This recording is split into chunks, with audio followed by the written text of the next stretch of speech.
Hello students, ए education के YouTube platform पे आप सभी का स्वागत है। ठीक है, एक्सरसाइज 1.1 हमने कंप्लीट कर लिए class 10th RBSC chapter number 1 real number में।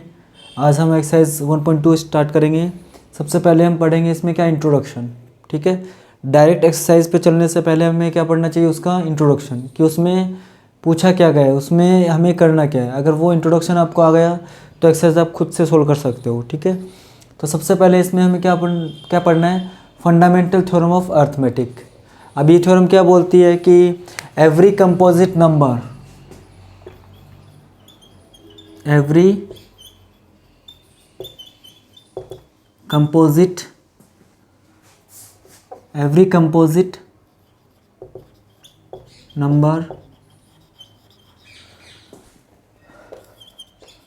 can be uniquely expressed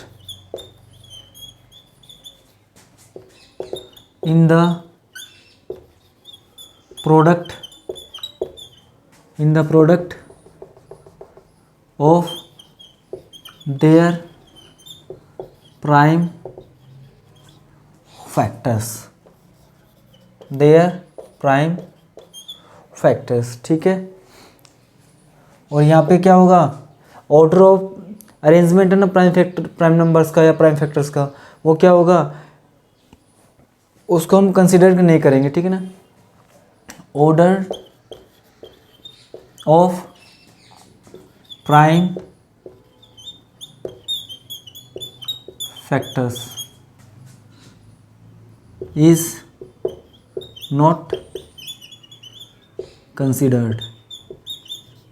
ठीक है, अब देखो इसमें एक तो है प्राइम फैक्टर्स क्या होते हैं और एक होते हैं कंपोजिट नंबर। ठीक है ना, तो इस दोनों के बारे में हम सीखेंगे। तो सबसे पहले हम सीख रहे हैं किसके लिए, प्राइम फैक्टर के बारे में। ठीक है ना, छोटी छोटी चीज़ें भी हमें सीखनी चाहिए। ठीक है, क्योंकि छोटी क्लासों में सिखाते हैं और हम वहाँ बड़ी क्लास में आते आते हम उस चीज़ को भूलते जाते हैं। ठीक है, तभी मैथमेटिक्स में जो है ना वो लगाव नहीं हो पाता हमें। ठीक है, प्राइम फैक्टर्स क्या होंगे, the number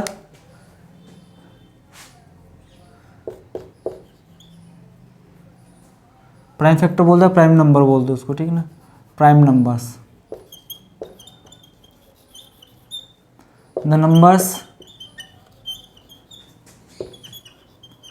which have only two factor, जिसके केवल दो फैक्टर हों। ठीक है ना, वो क्या होंगे, प्राइम नंबर्स होंगे। For example for example two के फैक्टर क्या क्या होंगे, 1 और 2। 3 के फैक्टर क्या होंगे, 1 और 3। 5 के फैक्टर क्या होंगे, 1 और 5। 6 के फैक्टर क्या होंगे, 1 2 3 और 6। तो ये क्या प्राइम नंबर नहीं है। ठीक है ना, ऐसे नंबर जिनके सिर्फ दो ही फैक्टर हो वो क्या होंगे, प्राइम नंबर होंगे। ठीक है, अब दूसरी चीज़ है इसमें कंपोजिट नंबर।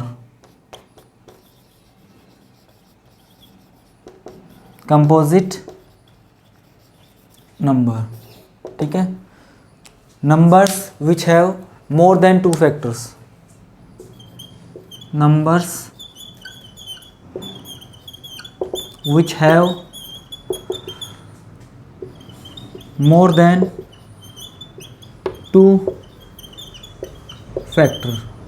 ठीक है, फॉर एग्जांपल 4 क्या हो जाएगा, ये 1 2 4। मोर देन टू फैक्टर तो ये क्या, वो कंपोजिट नंबर होगा। 6 हो गया, 1 2 3 6 हो गया। ठीक है, 9 हो गया, 1 3 9। अब मोर देन टू फैक्टर होने चाहिए, 3 भी हो सकते हैं, 4 भी हो सकते हैं, कितने भी हो सकते हैं। अगर 2 हो गए तो वो कौन सा होगा, प्राइम नंबर होगा। अब इसमें 2 इसमें आ गया, 3 भी आ गया, 4 भी आ गया, लेकिन 1 नहीं आया, तो फैक्टर ऑफ 1 देखते हैं हम। ठीक है ना, फैक्टर ऑफ 1, तो 1 को कौन डिवाइड कर सकता है, 1 को कौन डिवाइड कर सकता है, 1 ही डिवाइड कर सकता है। तो फैक्टर ऑफ 1 क्या होगा, 1 होगा। तो ना तो इसमें दो फैक्टर, ना ही मोर देन टू फैक्टर है।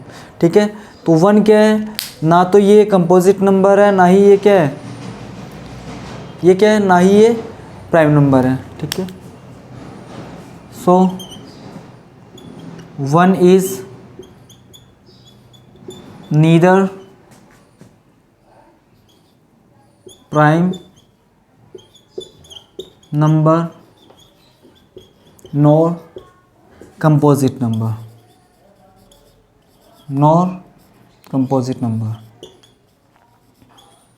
ना तो ये प्राइम नंबर है ना ही ये कंपोजिट नंबर है, ठीक है ना। Rather it is a special number, ये एक स्पेशल नंबर होता है, ठीक है। It is a special number, ठीक है। और फैक्टरी डेफिनेशन आपको आनी चाहिए। क्या होगी factory definition? Factory is a number which can divide given number, ठीक है। तो जैसे 1 है वो 2 को डिवाइड कर सकता है, तो 1 इज़ ए फैक्टर ऑफ 2, ठीक है। 2 कैन डिवाइड 2, तो 2 is a factor of 2। 4 can divide 4, तो 4 is a factor of 4। 2 can divide 4, तो 2 इज़ ए फैक्टर ऑफ 4। और मल्टीपल क्या होते हैं? टेबल होती है, ठीक है ना।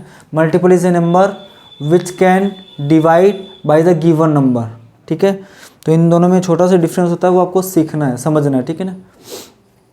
तो यहाँ तक नोट कीजिए, फिर हम आगे सीखते हैं। अब हमें सीखना है क्या? प्राइम फैक्टराइजेशन, ठीक है। तो अब हम सीखेंगे किसके लिए? Prime factorisation. अब प्राइम फैक्टराइजेशन आपने छोटी क्लासों में सीख रखा है कि टू एक्सप्रेस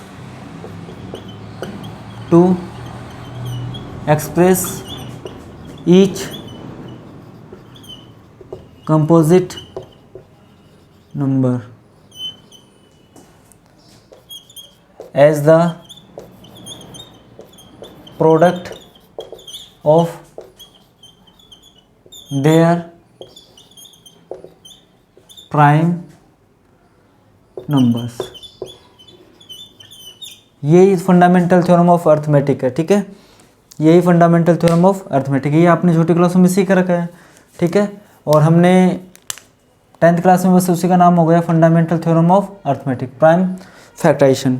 जैसे कोई भी फॉर एग्जांपल 2 है, तो 2 के प्राइम फैक्टराइजेशन 2, आप मल्टीप्लाई 1 नहीं करोगे क्योंकि 1 क्या है? इसका एक 1 एक प्राइम नंबर नहीं होता है, ठीक है। 4 है तो 4 को क्या लिखोगे? 2 इंटू 2, तो इसको 2 की पावर 2 लिख सकता हूँ मैं, ठीक है। जैसे 9 है तो 3 इंटू 3 होगा, तो इसको मैं 3 की पावर 2 लिख सकता हूँ, ठीक है। 10 होगा तो 10 को मैं क्या लिख सकता हूँ? 2 इंटू 5 लिख सकता हूँ, ठीक है। 100 हो जाएगा तो 100 के प्राइम फैक्टराइजेशन करोगे तो आप क्या होगा? देखो 100 2 50 2 25 5 5, ठीक है, 5 और 1, तो 2 इंटू 5 इंटू 5, बेस सेम है तो पावर ऐड हो जाती है, तो 2 की पावर 2 हो जाएगा और 5 की पावर 2 हो जाएगा, ठीक है। अब 455 है, इसके प्राइम फैक्टराइजेशन करने हैं तो आपको कैसे करोगे आप? 5 इंटू 7 इंटू 13। तो पहले आपको ये पता होना चाहिए कि कौन सा नंबर है ना किससे कब डिवाइड होता है, ठीक है। तो ये अपना प्राइम फैक्टराइजेशन मेथड था। अब हम सीखेंगे क्या?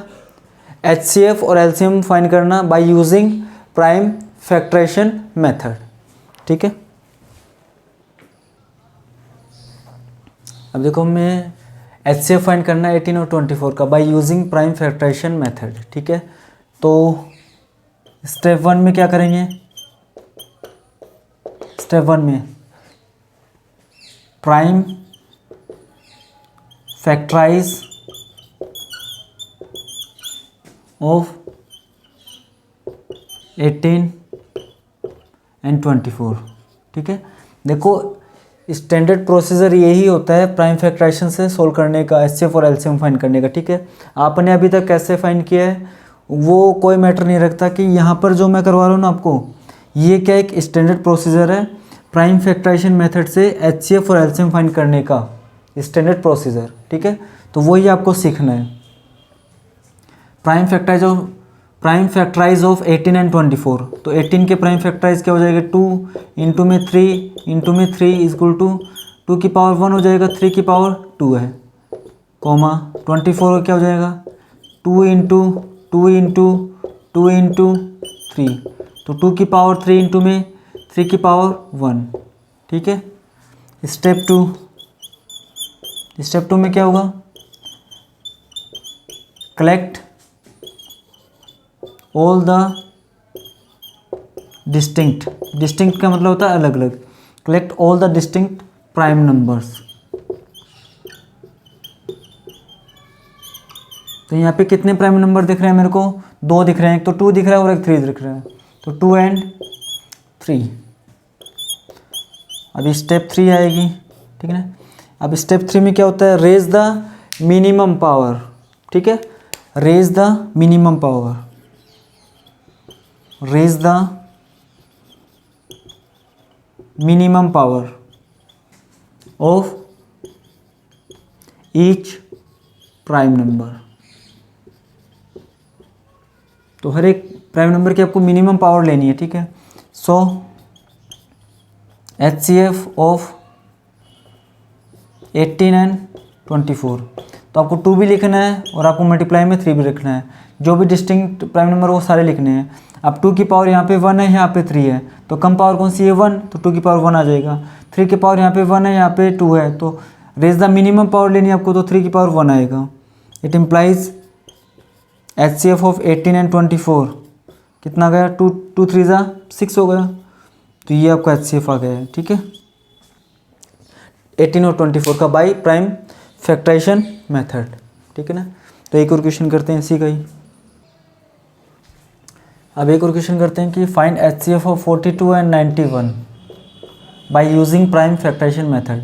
तो प्राइम फैक्टराइज ऑफ 42 एंड 91, तो 42 के प्राइम फैक्टराइज करने आपको, तो 2 हो जाएगा, इंटू में 3 हो जाएगा, इंटू में 7 हो जाएगा, ठीक है। और 91 का क्या हो जाएगा, 7 हो जाएगा, इंटू में 13 हो जाएगा। Collect all the distinct prime number, तो 2 आ रहा है, 3 आ रहा है, 7 आ रहा है और 13 आ रहा है। Raise the minimum power, raise the minimum power, raise the minimum power of each prime number. So HCF of 42 and 91 कितना आ जाएगा, देखो 2 आएगा, 3 आएगा, 7 आएगा और 13 आएगा। मिनिमम पावर लेनी है आपको, यहाँ पे 2 की पावर 1 है और यहाँ पे 2 नहीं है, तो 2 की पावर 0 हो सकती है, क्योंकि anything to the power 0 is equal to 1। किसी भी नंबर की पावर अगर 0 होगी तो उसकी वैल्यू क्या होगी, 1 होगी। तो यहाँ पे पावर 1 है, यहाँ पे पावर 0 है, तो 2 की पावर 0 आ गया। 3 की पावर 1 है, 3 की पावर 0 है, तो 3 की पावर 0 आ गया। 7 की पावर 1 है, 7 की पावर 1 है, तो 7 की पावर 1 आएगा। 13 की पावर 1 है और 13 की पावर 0 यहाँ पे है, तो 13 की पावर 0 आएगा, ठीक है। तो HCF ऑफ 42 एंड 91, तो 2 की power 0, anything to the power 0 is equal to 1, तो 1 into 7 into 1। So HCF of 42 and 91 कितना आ गया, 7 आ गया, ठीक है।